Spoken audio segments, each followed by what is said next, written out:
جی تو ہماری کائنات کی نیکسٹ ایپیسوڈ کے ساتھ اگلی قسط کے ساتھ آپ کے سامنے حاضر عمیر عاصم اور ڈاکٹر سلمان حمید. اس دفعہ ہم نے ہماری کائنات کی اس ایپیسوڈ میں ایک چینج کی کہ ہم نے اس ایپیسوڈ کو سب سوالات کی نظر رکھا اور کچھ سوالات پوچھنے کے لیے میں نے فیس بک پہ لوگوں سے ریکویسٹ بھیجی. اب بہت سارے سوالات موصول ہونا شروع ہو گئے. مجھے ٹیکسٹ میسیج پہ بہت سارے سوالات رسیو ہوئے. تو اب ظاہر ہے کہ سارے سوالات نہیں ڈاکٹر سلمان حمید سے ہم نے پوچھنے, وہ شام تک بیٹھے رہیں گے وہاں پہ جواب دیتے رہیں گے. تو کچھ ایک سوالات ہم نے سلیکٹ کیے جو میں نے سلیکٹ کیے اور اس نظر سے کہ مختلف ٹاپکس کو ہم ایک دفعہ گو تھرو کر لیں. السلام علیکم ڈاکٹر سلمان, کیسے ہیں آپ؟ السلام علیکم, کیا حال چال؟ بالکل ٹھیک ٹھاک. آپ کی طبیعت اب بہتر ہے؟ تھوڑی سی بہتر ہے, مگر میں کافی پھر بھی میں پی رہا ہوں تو معذرت. نہیں کوئی بات نہیں, ضرور پئیں. تو ڈاکٹر صاحب پہلا ہمارا جو سوال ہے وہ لاہور سے ہے. روشان بخاری نے پوچھا. انہوں نے یہ پوچھا کہ ہم نے پچھلے ایپیسوڈز میں اس کا ذکر کیا تھا, آپ نے بتایا تھا کہ ایکزو پلانٹس میں اسپیشلی کہ جب ستارے بنتے ہیں تو وہ ایک سولر نیبولا ہوتا ہے اور جس سے ستارے فارم ہوتے ہیں. تو انہوں نے یہ پوچھا کہ اگر ہر ستارہ ایک پروٹو پلانیٹری ڈسک سے بنتا ہے تو پھر تو ہر ستارے کے پاس باہر اتنا میٹیریل ہے کہ وہ پلانٹس بنا سکتا ہے, تو ہر ستارے کے پاس پلانٹس کیوں نہیں ہیں پھر؟ ہاں, تو یہ بڑا اچھا سوال ہے. تو یہ بات بالکل صحیح ہے کہ جب ستارے بنتے ہیں تو وہ جو پروسیس ہے بننے کا, کیونکہ وہ گیس کلاؤڈ سے بنتے ہیں تو مٹیریل بہت سارا موجود ہے. زیادہ تر مٹیریل جو ہے وہ جو اپنا ستارے کے اندر ہے اس میں جائے گا, مگر سارا مٹیریل اس کے اندر نہیں جاتا. تو کچھ مٹیریل تو ہمیشہ اس کے برابر میں ہوگا ہی, اور نارملی وہ جو مٹیریل ہے وہ ایک ڈسک کی شیپ میں بن جائے گا. ٹھیک ہے. تو پروٹو پلانیٹری ڈسک تقریباً انلیس کہ یہ کوئی ایسی جگہ ہے جہاں پر مٹیریل زیادہ موجود ہی نہیں یا کوئی انیوژول چیز ہوگی, اگر پلوٹو پلانیٹری ڈسک نہ بنے, یہ بہت انیوژول چیز ہوگی. ٹھیک ہے. تو یہ اسمپشن بالکل صحیح ہے کہ ہر ستارے کے ساتھ پروٹو پلانیٹری ڈسک ہوگی. تو اب دوسرا سوال یہ ہے کہ اگر پروٹو پلانیٹری ڈسک ہوگی تو پلانٹس بنیں گے کہ نہیں بنیں گے. ٹھیک ہے. جس وجہ سے اسٹرانومرز کا ہمیشہ سے خیال تھا کہ پلانٹس جو ہیں وہ ہماری گیلیکسی میں اور ہماری یونیورس میں کامن ہے, اس کی وجہ ایگزیکٹلی یہی تھی. کیونکہ کہ اگر پلوٹو پلانیٹری ڈسک ہے تو وہ جو مٹیریل ہے, اگر وہ کافی سارا مٹیریل ہے تو وہ گریوٹی کے ذریعے جو ہے کولیس ہوگا, اور وہ اگر زیادہ مٹیریل ہے تو وہ راؤنڈ شیپ میں ہو جائے گا. کم مٹیریل ہے تو وہ مختلف شیپس لے گا, ایسٹرائڈس کی, کامٹس کی یا مختلف چیزوں کی. تو لائکلیہڈ کہ زیادہ پلانٹس ہوں گے, I think Hare solar system کے ساتھ پلانٹ کی اسمپشن جو ہے وہ کافی سیف ہے. لیکن اس میں ایک دو چیزیں اور رہ جاتی ہیں. کبھی کبھار جو ہیں پلانٹس جو ہیں وہ ایجیکٹ ہو جاتے ہیں سولر سسٹم سے. ٹھیک ہے. تو ایک سوال یہ تھا, خاص طور سے ایک آئیڈیا ہے, آئی تھنک ہم نے کچھ عرصہ پہلے بات کی تھی, جو ایکسٹرا سولر پلانٹس دریافت ہوئے تھے شروع میں, وہ عجیب قسم کے تھے کیونکہ بہت بڑے بڑے سیارے, جوپیٹر سے بھی بڑے سیارے سورج کے بالکل قریب ہیں, اپنے سورج کے. یہ ایک انیوژول چیز ہے کیونکہ ہمارا جس طرح جوپیٹر ہے وہ زمین سے تقریباً 5 گنا سورج سے زیادہ دور ہے. ٹھیک ہے. ہماری تھیوریز یہ کہتی ہیں کہ گیس جائنٹس جو ہیں, جو بڑے سیارے ہیں, وہ قریب فارم نہیں ہو سکتے کیونکہ وہ جو گیسز ہیں وہ ایواپوریٹ ہو جائیں گے. اچھا, پھر جب یہ اس طرح کے نظام شمسی ملنا شروع ہوئے جس میں بڑے سیارے جوپیٹر سے بھی بڑے اپنے سورج کے قریب ہیں, تو سوال یہ پیدا ہوا کہ وہ بنے کس طرح. تو اس میں ایک آئیڈیا یہ ہے کہ وہ بنے تو دور تھے, مگر پھر وہ آہستہ آہستہ کر کے مائگریٹ کر گئے اندر کی طرف. اچھا.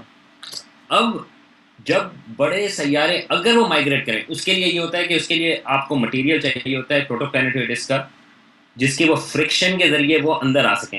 ہمارے سولر سسٹم میں ایسا نہیں ہے. ہمارے سولر سسٹم میں جو اندر کے پلانٹس ہیں انہوں نے سارا مٹیریل صاف کر دیا, تو کوئی آپ کے پاس جو ہے وہ سارا جو ہے وہ جو بچا کچھا مٹیریل ہے وہ پلانٹس کے اندر چلا گیا. ٹھیک ہے. لیکن اگر یہ تھیوری ہے, اگر مٹیریل بچ جائے جو پلانٹس میں نہ جائے تو ہو سکتا ہے کہ وہ باہر والے پلانٹس کو وہ اندر کی طرف لے آئے. اچھا اگر یہ ہے، یہ بہت سارے میں اگر کی بات کر رہا ہوں، اگر یہ ہے تو بڑا سیارہ اگر جوپیٹر جیسا یا جوپیٹر سے بھی بڑا سیارہ اگر وہ اندر کی طرف آئے گا تو اس کی جو گریوٹی ہے وہ چانسز ہیں کہ اندر والے سیارے اگر موجود بھی ہیں ادھر ان کو وہ ایجیکٹ کر سکتے ہیں.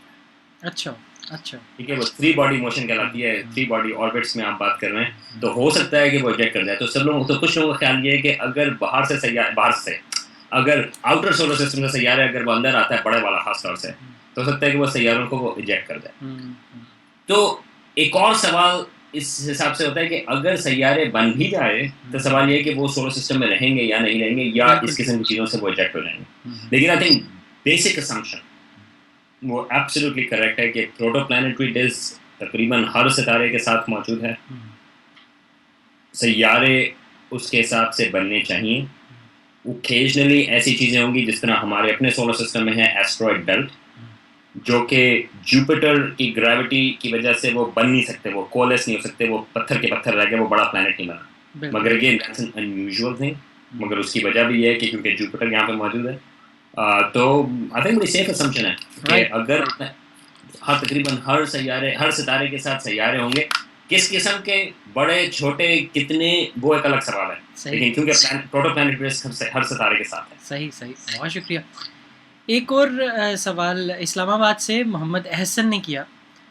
اچھا، اب یہ وہ سوال ہے جو اتنا انٹرسٹنگ ہے اور تقریباً ہر انسان یہ سوچتا ہے اور سوچتا آیا ہے کہ ہماری جو پوری کائنات ہے کہیں اس کی لمٹ ہوگی، اور اس لمٹ کے بعد کیا ہوگا؟ کیا ایسا ممکن ہے کہ ہم اس لمٹ سے باہر چلے جائیں؟ اور اس کو کیسے اسٹرانومی کیسے ہینڈل کرتی ہے؟ تو اسٹرانومی کے لحاظ سے تو ابھی تک جو تھیوریز تھیں، ہمیں یہ پتا ہے کہ یونیورس ایکسپینڈ ہو رہی ہے. ٹھیک ہے، اور یہ early 20th century I think 1928-29 میں پتا چلا تھا کہ یونیورس جو ہے وہ ایکسپینڈ ہو رہی ہے. اب یہ اس کے بارے میں کبھی بعد میں بات کریں گے کہ وہ کس طرح سے ایکسپینڈ ہو رہی ہے اور وہ ساری چیزیں. اب 1998 تھا یہ سوال یہ تھا کہ یونیورس جو ہے وہ ایکسپینڈ تو ہو رہی ہے، مگر اس کی جو ایکسپینشن ہے وہ کتنی سلو ڈاؤن ہو رہی ہے. کیونکہ خیال یہ تھا کہ یونیورس کے اندر اتنی گریوٹی ہے، اس کی وجہ سے اس کی ایکسپینشن کو سلو ہونا چاہیے. اور سوال تو اس میں جو ایک میجر فیوچر کے بارے میں جو سوال تھا یونیورس کے بارے میں، وہ یہ تھا کہ کیا یونیورس کے اندر اتنا مٹیریل، اتنا میٹر موجود ہے کہ وہ یونیورس کی ایکسپینشن کو ایک وقت پہ روکے اور پھر اس کو واپس سے کانٹریکٹ کرنا شروع کرتا ہے. ٹھیک ہے. اور ایونچولی وہ آئیڈیا یہ تھا کہ بگ بینگ یونیورس کی اسٹارٹنگ ہے اور اینڈ جو ہوگی وہ اسٹرانومرز کہہ رہے تھے بگ کرنچ کے نام سے، کہ وہ سارا جو ہے وہ واپس سے کولیپس ہوگا. یہ آئیڈیا اس حساب سے کہ جس طرح آپ گریوٹی لیتے ہیں، آپ پتھر اوپر کی طرف پھینکتے ہیں زمین کے اوپر، آپ پتھر اوپر پھینکیں، آپ کو نظر آئے گا کہ پتھر ابھی اوپر جا رہا ہے. ٹھیک ہے، تو یونیورس ہمیں یہ نظر آئے گا کہ پتھر اوپر جا رہا ہے، لیکن کیونکہ زمین کی گریوٹی اتنی ہے کہ ایک وقت پہ کیا ہوگا، پتھر آپ کا رکے گا اور پھر واپس گرے گا. ٹھیک ہے ٹھیک ہے ٹھیک ہے. تو ہماری یونیورس کی جو میجرمنٹس لوگ لے رہے تھے وہ یہ تھا کہ یونیورس جو ہے وہ تو ایکسپینڈ ہو رہی ہے. ٹھیک ہے. کیا وہ ایک وقت پہ رکے گی اور واپس گرے گی، یا وہ جس طرح راکٹس ہوتے ہیں، اگر آپ زمین کی اسکیپ ویلوسٹی سے زیادہ اوپر جا رہے ہوں، پتھر آپ اتنی 11 میٹر پر سیکنڈ سے زیادہ کی اسپیڈ سے اگر بھیجیں تو آپ کو اوپر جاتا ہوا نظر آئے گا، لیکن وہ واپس نہیں آئے گا، وہ چلتا چلا جائے گا. ٹھیک ہے. اچھا، تو یہ سوال تھا 1998 تک کہ کیا یونیورس جو ہے وہ رکے گی اور واپس سے کولیپس کرے گی، یا وہ ایکسپینڈ ہوتی چلی جائے گی. 1998 میں پتہ یہ چلا کہ ایک عجیب سی چیز ہے کہ یونیورس جو ہے اس کی ایکسپینشن جو ہے وہ سلو ڈاؤن نہیں ہو رہی. نہ صرف وہ سلو ڈاؤن نہیں ہو رہی بلکہ اس کی ایکسپینشن جو ہے وہ ایکسلریٹ ہو رہی ہے. تو یہ ایک بہت عجیب سی چیز ہے کہ اس کی جو ایکسپینشن ہے وہ ایکسلریٹ ہو رہی ہے. یہ ابھی تو یہ اس کو ہم کہتے ہیں کس وجہ سے ایکسلریٹ ہو رہی ہے، یہ ایک وہ ٹرم یوز کرتے ہیں ڈارک انرجی. اچھا تو خیال یہ ہے کہ ایک طرح سے آپ اس کو سوچ سکتے ہیں کہ اینٹی گریوٹی ایک طرح سے. ٹھیک ابھی ہے. ہمیں ایگزیکٹلی نہیں پتا کہ وہ کیا چیز ہے, لیکن مختلف آئیڈیاز ہیں کہ کس وجہ سے وہ ایکسپینڈ ہو رہی ہے, ایکسلریٹ ہو رہی ہے. لیکن یونیورس جو ہے وہ نہ صرف سلو ڈاؤن نہیں ہو رہی بلکہ اور تیزی سے ایکسپینڈ ہوتی چلی جا رہی ہے.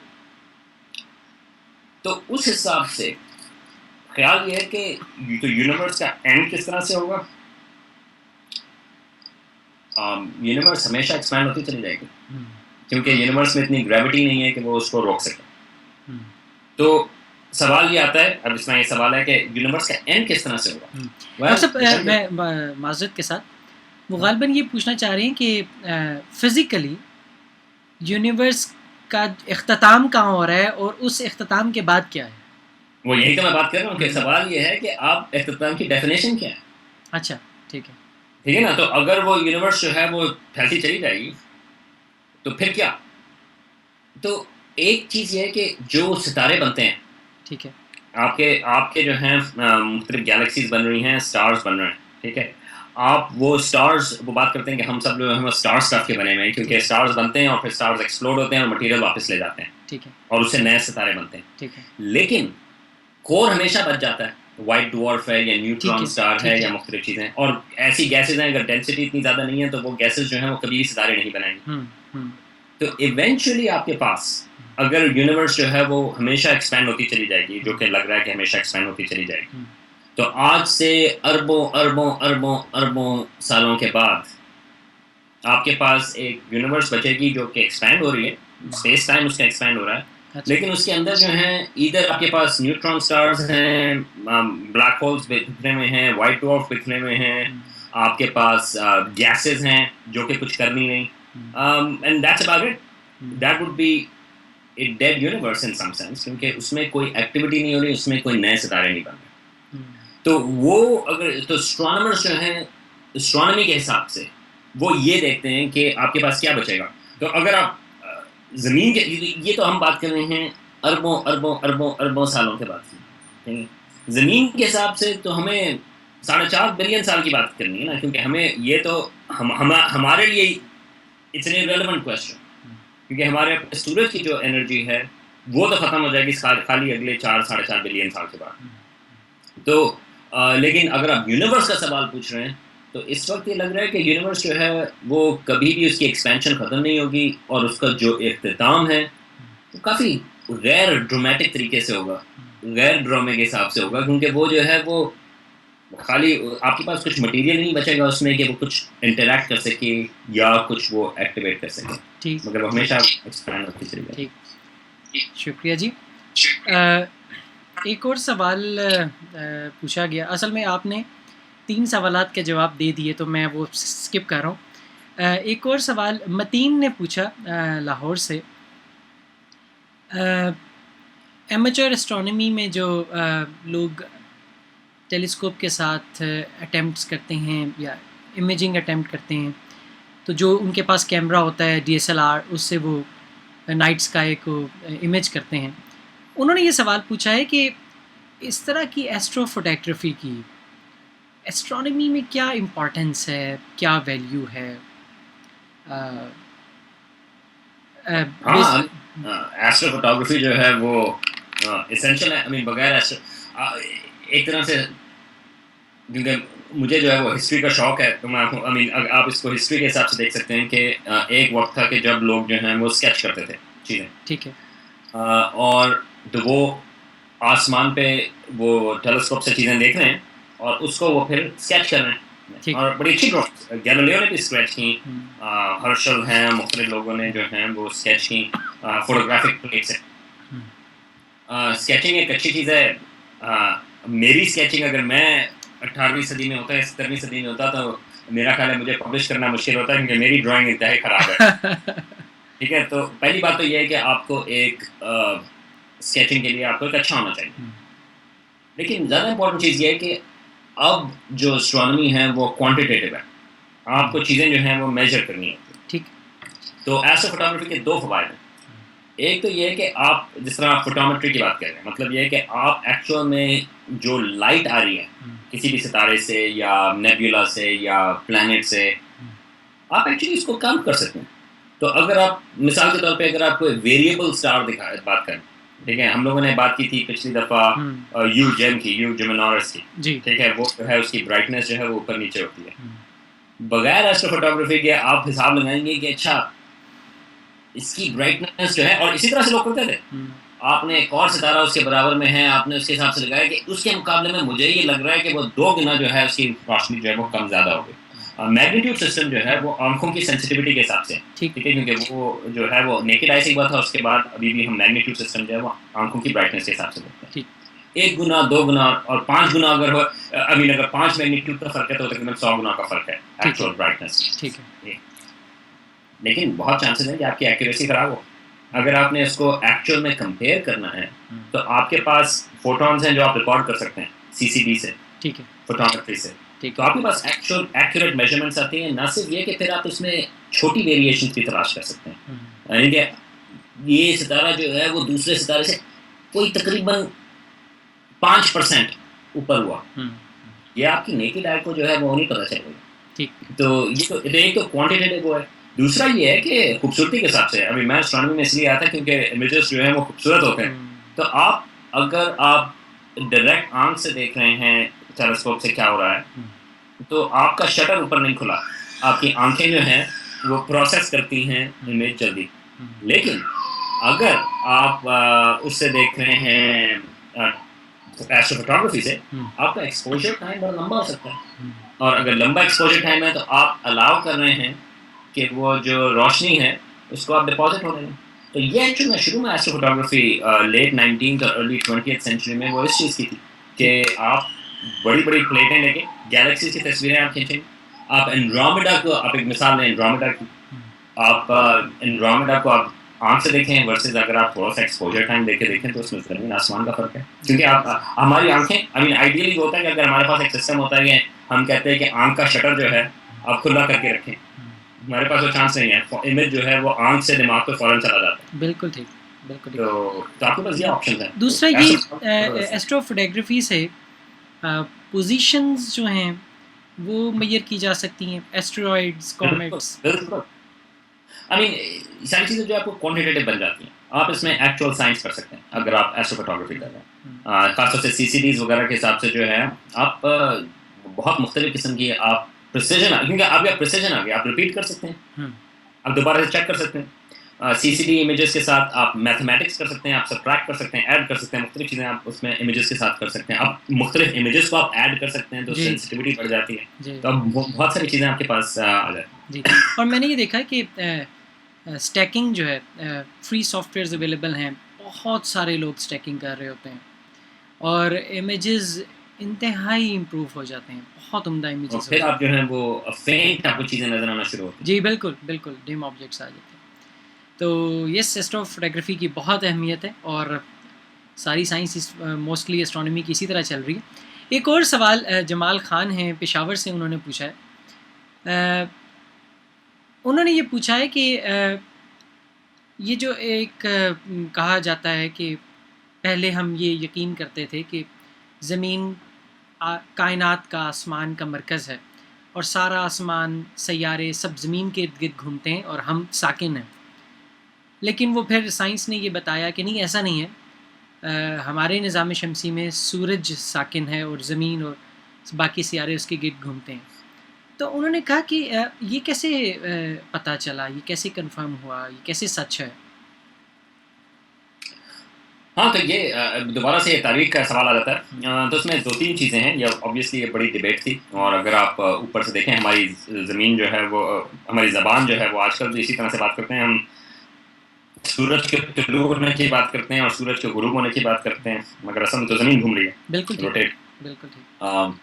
تو اس میں مختلف چیزیں ہیں. ہسٹوریکلی جو ایک میجر چیز تھی وہ یہ تھی کہ اگر آپ دیکھیں کہ وینس کو ٹیلیسکوپ سے، یہ آپ چھوٹی ٹیلیسکوپ سے جب آپ دیکھتے ہیں تو وینس کے فیزز ہیں. وینس کے جو ہیں وہ اسی طرح کے فیزز ہوتے ہیں جس میں چاند کے فیزز ہیں. ٹھیک ہے، تو فل وینس ہوتا ہے، ہاف وینس ہوتا ہے، اور یہ تو وہ چیز خالی ایک طرح سے آپ ایکسپلین کر سکتے ہیں کہ اگر وینس جو ہے وہ سورج کے گرد گھومتا ہے. ٹھیک ہے. اچھا یہ ایک ثبوت یوز ہوا تھا کہ ساری چیزیں زمین کے گرد نہیں گھوم رہی مگر کچھ چیزیں جو ہیں وہ سورج کے گرد بھی گھوم رہی ہیں. ٹھیک ہے. ٹھیک ہے, کیونکہ اگر آپ خالی وینس کے فیزز کی بات کرتے ہیں تو اس سے یہ چیز نہیں پیدا ہوتی کہ زمین بیچ میں ہے یا نہیں ہے, کیونکہ انفیکٹ یہ ماڈل تھا ٹیکو براہے جو ایک اسٹرانومر تھا, اس کا ماڈل یہ تھا کہ سارے پلانٹس جو ہیں وہ سورج کے گرد گھوم رہے ہیں مگر سورج جو ہے وہ زمین کے گرد گھوم رہا ہے. اچھا. اس سے پھر یہ سارے فیزز جو ہیں وہ سارے ایکسپلین ہو گئے تھے. ٹھیک ہے. لیکن زمین کو اس نے پھر بھی بیچ میں رکھا. ٹھیک ہے. ٹھیک ہے. تو یہ ایک اس زمانے کے حساب سے ایک مشکل چیز تھی, لیکن سب سے جو امپورٹنٹ اگر آپ بات کریں کہ پروف ایک حساب سے تھیوریٹیکل پروف اور بعد میں پریکٹیکل ہوا, وہ پیرالیکس ہے. تو یہ ایکچولی گریکس کے زمانے میں بھی ان کو بھی پتا تھا کہ اگر زمین سورج کے گرد گھوم رہی ہے, ٹھیک ہے, تو اگر آپ ایک ستارے کو دیکھیں آگے اور اس کے پیچھے بیک گراؤنڈ میں اور ستارے, ٹھیک ہے, ستارہ جو ہے قریب ہے, آپ اسی ستارے کو یہاں سے دیکھیں گے تو آپ کو وہ اس اینگل پہ نظر آئے گا. 6 مہینے کے بعد سمجھیں کہ آپ نے جون میں دیکھا اور دسمبر میں جب آپ سورج کے اس طرف ہیں آپ نے دیکھا تو آپ کو وہ ستارہ اس اینگل پہ نظر آئے گا. تو انہوں نے ایکچولی ٹرائی کرنے کی کوشش کی تھی انہوں نے, اور یہ تو بات ہے 5ویں صدی BC کی, کہ اگر زمین گھوم رہی ہے سورج کی گرد تو, اور اس کو ہم پیرالیکس کہتے ہیں, یہ ہماری آنکھوں پہ ہم یوں کر کے آنکھیں کریں تو آپ اپنے انگلی کو آپ کر سکتے ہیں, انگلی قریب ہو تو آپ کو انگلی زیادہ موو کرتی ہوئی نظر آئے گی, اگر آپ آنکھیں کھلی بند کریں, اور اگر آپ دور کر دیں تو انگلی کم گھومے پھرے گی. صحیح. یہ ان کو یہ چیز پتہ تھی, انہوں نے کہا کہ ہم اس کو ٹیسٹ کر سکتے ہیں کہ جو قریبی ستارے ہیں ان کی پوزیشن چینج ہوتی ہے یا نہیں ہوتی. اگر زمین گھوم رہی ہے سورج کے گرد تو یہ پوزیشن چینج ہونی چاہیے. انہوں نے میجرمنٹ کی اور پتہ چلا کہ نہیں یہ چینج نہیں. اور یہ بہت بڑی وجہ تھی کہ جو سن سینٹرڈ یونیورس ہے وہ اس وقت اس کو نہیں مانا, زمین سینٹرڈ کو رکھا. لیکن اس کی وجہ کہ یہ کیوں نہیں نظر آیا پیرالیکس, اس کی وجہ یہ کہ ستارے بہت بہت بہت بہت زیادہ دور ہیں. کسی کو یہ اندازہ نہیں تھا کہ ستارے کتنے دور ہیں, کیونکہ اگر میں بھی آپ کو یہ مثال دے رہا ہوں, آپ انگلی موو ہوتی ہوئی نظر آئے گی, لیکن اگر یہ انگلی جو ہے آپ یہاں سے 2 میل کے فاصلے پر کر دیں مشکل ہوگی, لیکن اگر آپ یہ 2 میل کے فاصلے پر کر دیں تو آپ جتنے آنکھیں کھلے بند کر دیں آپ کو انگلی چینج ہوتی ہوئی نظر نہیں آئے گی, کیونکہ فاصلے بہت زیادہ ہیں. تو پیرالیکس کو میجر کرنے کی بڑی مشکل تھی کیونکہ ستارے بہت زیادہ دور. انفیکٹ جو پہلی دفعہ پیرالیکس میجر ہوا ہے وہ میرا خیال ہے 19ویں صدی, ارلی 19ویں صدی میں وہ میجر ہوا. تو لیکن تو اب تو میں پیرالیکس میجر کرتے ہیں, وہ ہمیں معلوم ہے. تو پیرالیکس جو ہے وہ سب سے بہتر اگزامپل ہے زمین کے سورج کے گرد موو کرنے کی. اور اب تو خیر آپ تو اسپیس کرافٹ بھیج دیتے ہیں, آپ تصویر کہہ سکتے ہیں, ہم گریوٹی یوز کرتے ہیں مختلف پلانٹس کی. تو لیکن I think parallax is the best way prove کرنے کی, اگر آپ نے پروو کرنا. بالکل ٹھیک, بالکل ٹھیک. تو وقت کو دیکھتے ہوئے اب میں ڈاکٹر صاحب ایک آخری سوال آپ سے کرنا چاہوں گا. شوکت صاحب ہیں گلگت سے, اور گلگت اسٹرانومی سوسائٹی کو سے انہوں نے یہ سوال پوچھا, ہمیں بھیجا. انہوں نے ان کی بنیادی خواہش ہے کہ یہ جاننا چاہ رہے ہیں کہ اسٹرانومی کو گلگت میں اسپیشلی کیسے یہ پروموٹ کریں, کیسے بڑھائیں. پروبیبلی یہ اسٹوڈنٹ ہیں ابھی, تو یہ اس میں بڑے شائق ہیں جاننے میں کہ اس کے لیے وہ کیا کاوشیں کریں, کیا کریں وہ. ہاں نہیں, اور بڑی اچھی جگہ ہے گلگت میں جو ہے آسمان بالکل صاف ہوں گے. ہم تو اسے جیلس ہوتے ہیں, ہم تو حسد کرتے ہیں کہ یہ اتنے اچھے اسکائز میں ہیں اور ہم لاہور میں ہیں. زبردست وہاں سے جو ہے آبزرونگ ہوگی. پہلی چیز تو یہ ہوگی کہ وہاں پہ اگر چھوٹی ٹیلیسکوپ بھی ہو, بائنوکولرز بھی ہوں, کیونکہ وہاں پہ آسمان اتنا صاف ہوگا کہ آپ کو ایکچولی بہت ساری چیزیں بڑے آرام سے نظر آئیں گی. صحیح. تو ایک چیز تو یہ ہے کہ اگر ہم نے پروموٹ کرنی ہے تو پبلک ایونٹس, آئی تھنک چھوٹی ٹیلیسکوپ کے ساتھ بھی لوگوں کو لے کے آئیں. ایک کنیکشن آپ کو تھوڑا سا باہر لے جاتا ہے. اگر آپ کائنات کے بارے میں سوچ رہے ہیں, یا ہماری کائنات کی بات کریں, اگر آپ کائنات کے بارے میں سوچ رہے ہیں تو آپ کو ایک اسکیل فرق ہو جاتا ہے, آپ کے لوگوں سے بات چیت کا انداز فرق ہو جاتا ہے, آپ بالکل ایک بڑے کنیکشن کی بات کریں. تو آپ یہ نالج جو ہے وہ شیئر کریں. تو اگر آپ کے ٹیلیسکوپ کے ساتھ آپ لگاتے ہیں اور لوگوں کو لے کے آئیں تو وہ ایک انٹرسٹ بنتا ہے. دوسری چیز یہ ہے کہ اب ماشاءاللہ وہاں پہ لاہور میں آپ لوگ کام کر رہے ہو، لاہور اسٹرونامیکل سوسائٹی، کراچی میں کام ہو رہی ہے وہاں پہ آئی تھنک اسلام آباد میں بھی جی وہاں پہ جی اسٹرانومی کی سوسائٹی ہے، خالد ورمت جو ہیں وہ بھی وہاں پہ بھی مختلف قسم کی وہاں پہ ان کے پاس بھی ایک جی اسٹرانومی کی بالکل سوسائٹی ہے. بالکل ایسے ہی تو اب کئی اسٹرانومی سوسائٹیز جو ہیں وہ پاکستان میں موجود ہیں. تو اگر آپ گلگت میں ہیں، آپ کنیکٹ کر کے رکھیں، کانٹیکٹ کر کے رکھیں. ایونچولی ایک اچھی چیز یہ ہوگی کہ اگر ایک ویب سائٹ ہے جو ساری جو پاکستان کی اسٹرونامی کی سوسائٹیز ہیں ان کو وہ کمبائن کر سکیں. اور اگر آپ کے پاس کوئی سوال ہے، کیونکہ اصل میں چیز یہ ہوتی ہے کہ آپ کو کئی دفعہ سوال ہوتے ہیں یا کسی چیز کا پتہ نہیں ہے، یا آپ کو کسی ٹیلیسکوپ میں کچھ مسئلہ ہو گیا، آپ کس کے پاس جائیں؟ اب ہمارے پاس ای میل ہے، ہمارے پاس اسکائپ بالکل ہے، ہمارے پاس انٹرنیٹ ہے، آپ اس سے کنیکٹ ہو سکتے ہیں. تو آئی تھنک ایک طرح سے اب ہمیں سوچنا ہی چاہیے کہ سارے لوگ جو ہیں وہ کنیکٹڈ ہیں. تو اگر آپ گلگت میں ہیں اور آپ کے پاس کوئی سوال ہے تو آپ آئسولیٹڈ نہیں ہیں. آپ جو ہے وہ آپ کو میں آپ کو سوال بھیج سکتے ہیں، مگر اب ایک جنرل آپ کے پاس آپ لوگوں کے پاس فیس بک پیج ہے، آپ اس کے اوپر سوال بھیج دیں، مگر ایک کنیکشن ہونا چاہیے. تو آئی تھنک ایک اور طریقہ یہ ہے گلگت میں اسٹرانومی کا، کنیکٹ کریں باقی لوگ پاکستان میں جو اور اسٹرانومی کی سوسائٹیز ہیں ان کے ساتھ. بالکل ٹھیک بالکل ٹھیک.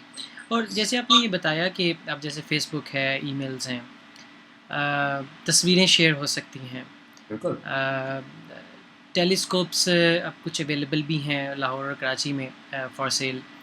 پھر ایسا ہے کہ سولر اسٹرانومی اس پہ اب پاکستان میں بڑا کام ہو رہا ہے. تو یس اکوپمنٹ ہے اور شیئرنگ ایگزیکٹلی واحد چیز میں نے بھی یہ دیکھا ہے کہ جس سے اسٹرانومی پھیلتی ہے وہ شیئرنگ ہے اور پبلک ایونٹس ہیں، اوپن پبلک ایونٹس ہیں. اور solar astronomy is a good one, کیونکہ solar astronomy night time astronomy کبھی کبھار جو ہے وہ اور زیادہ مشکل ہو جاتی ہے، مگر آئی تھنک ریزلٹس جو ہیں سولر اسٹرانومی کے وہ